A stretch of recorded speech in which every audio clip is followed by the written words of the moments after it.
Goeiemôre almal, 19 Maart 2025, so 'n bietjie Afrikaanse nuusbrokkies van die laaste paar dae. So gisterand 8uur het die nuus vir ons gesê dat Putin het die skietstilstand wat Trump voorgestel het aanvaar en dat hulle dan sal voortgaan met die 30 dae skietstilstand. Die artikel sê wel dat daar 'n paar logistieke goeders is wat sal moet plaasvind.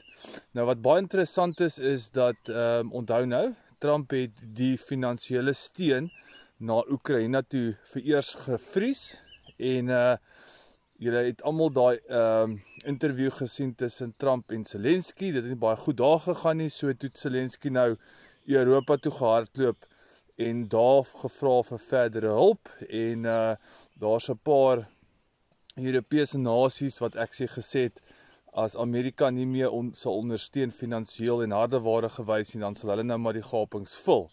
So kom ons hoop nou maar dat Zelensky en sy trawante die skietstilstand sal aanvaar, dat daar net so 'n bietjie vir 30 dae almal tot hulle besinne kan kom en dat daar actually net vir 'n slag nie mense doodgaan nie.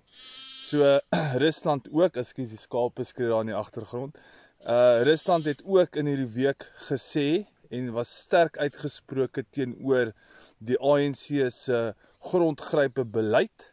So hulle het duidelik gesê in die artikel dat die manier wat die ANC wit mense hanteer en die feit dat hulle mik om grond te begin vat, Rusland ondersteun dit glad nie. Nou moet julle onthou dat Rusland is deel van die BRICS. So dit bestaan uit Rusland, China wat die groot spelers is in dit, Brazil en India en 'n klomp ander klein lande in Suid-Afrika. En die interessante ding is dat nog nie een van die BRICS lande het opgestaan vir Suid-Afrika teen Amerika nie. So dit wys jy nou net wat actually aangaan in hierdie wêreld. Nou almal weet van Ibrahim Rasool, die ambassadeur in Amerika wat uitgeskop is omdat hy 'n klomp belaglike goeders kwyt geraak het op 'n Zoom konferensie in Amerika onder die Amerikaanse vlag.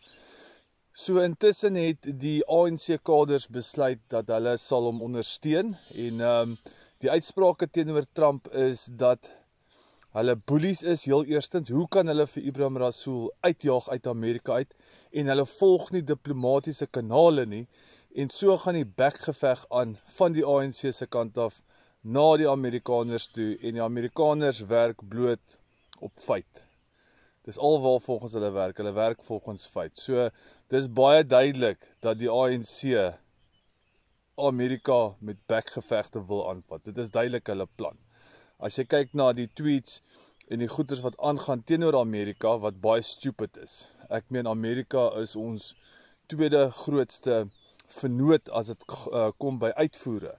Ons voer meer uit as wat ons invoer van Amerika af, terwyl lande soos China en India meer hiernatoe invoer as wat ons uitvoer na hulle toe. So die verhouding tussen die ander BRICS nasies is nie verskriklik baie gesond nie. So ek verstaan nie regtig hoekom hulle hierdie bekgevegte met Amerika aanpak nie, want dit is nie baie konstruktief vir die verhoudings nie.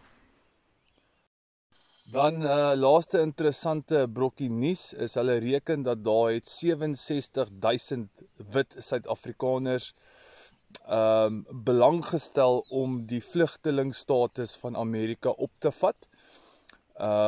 So dit is basies 67,000 families. So hang af van hoe groot 'n familie is, kan jy die sommetjie maak van hoeveel mense mag dalk moontlik oorgaan. Die groot ding is op die stadium is daar geen vlugtelingeprogram nie. Dit is wel aangekondig deur Trump, maar daar is geen wettiglike sisteem in plek vir die spesifieke geval nie. So ek het dit al voorheen gesê, dit gaan maklik nog 'n jaar vat voordat die Amerikaanse regering dalk iets in plek gaan sit vir vlugtelinge na Amerika toe. So mense spring nou op hulle perdjies, daar is groepe wat petisies aanteken, wat baie graag wil oorgaan. En soos ek altyd sê, as jy dink die gras is groener aan die ander kant, partykeer is daar meer kak. So my laaste gedagte omtrent dit is wat gaan gebeur as, onthou, Trump se termyn eindig oor 4 jaar. wat gebeur as daar nog 'n Biden in bewind kom in Amerika. Dit is South African Prepper hierso. Kerels, like, share, subscribe en God seën vir almal.